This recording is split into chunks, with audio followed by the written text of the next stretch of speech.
Frédéric Petit.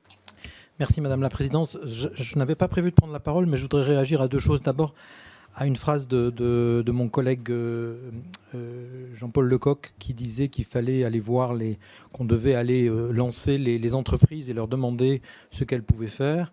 Et la phrase sur la francophonie et sur la coopération décentralisée. Vous savez que je suis rapporteur d'un budget qui s'appelle la diplomatie d'influence. Et moi, je voudrais alerter sur ce qu'on dit là, quand on dit on manque de moyens, etc.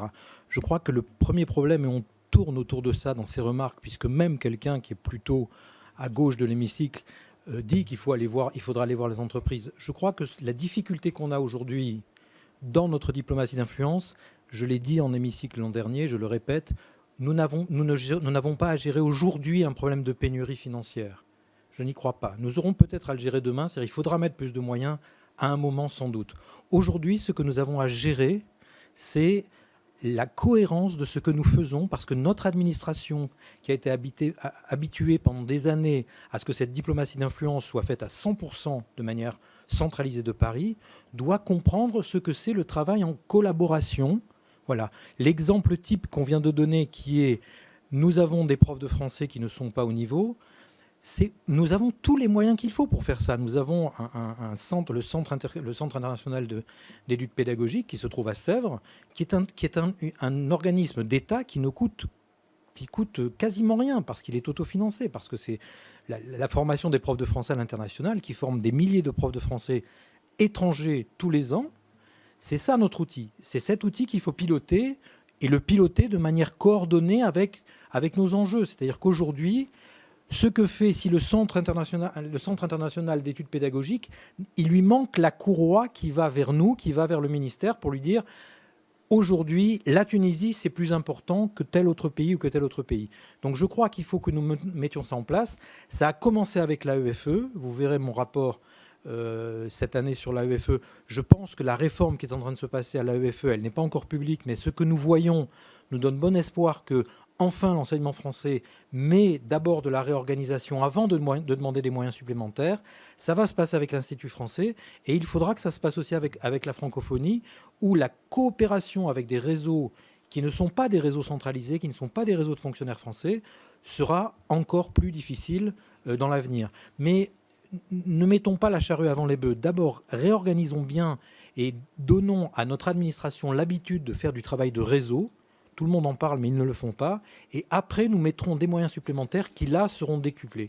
Et j'ai l'impression que c'est la stratégie dans laquelle veut aller aujourd'hui le gouvernement et le chef de l'État. Je pense que c'est ça qu'il faut accompagner. Il faut avoir la capacité à l'analyser comme il faut. Je voulais réagir parce qu'on a dit des choses exactement en ce sens-là que je voulais pointer. Merci. Merci beaucoup. Merci Madame la Présidente. Je voulais juste signaler à mes collègues que j'étais observateur des élections en Ukraine le week-end dernier. Je voulais vous dire deux choses. D'abord, je connaissais l'Ukraine il y a 10 ans. J'ai été très agréablement surpris par la qualité, donc une participation à 50%, mais des électeurs qui ont... Voilà, j'étais en zone rurale et urbaine, et je crois que on a dit tout à l'heure 4 élections pour devenir démocratique. Je crois qu'on est sur la bonne route. Et puis je rappelle à mes collègues que le Parlement ukrainien, c'est 50% à la proportionnelle et 50% à la circonscription odnomandate, ça veut dire avec un seul mandat, et que c'est un système qui a fait une campagne très intéressante, puisqu'il y avait, vous savez, ce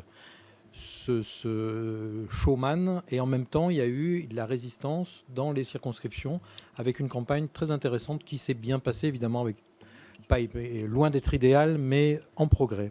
Merci.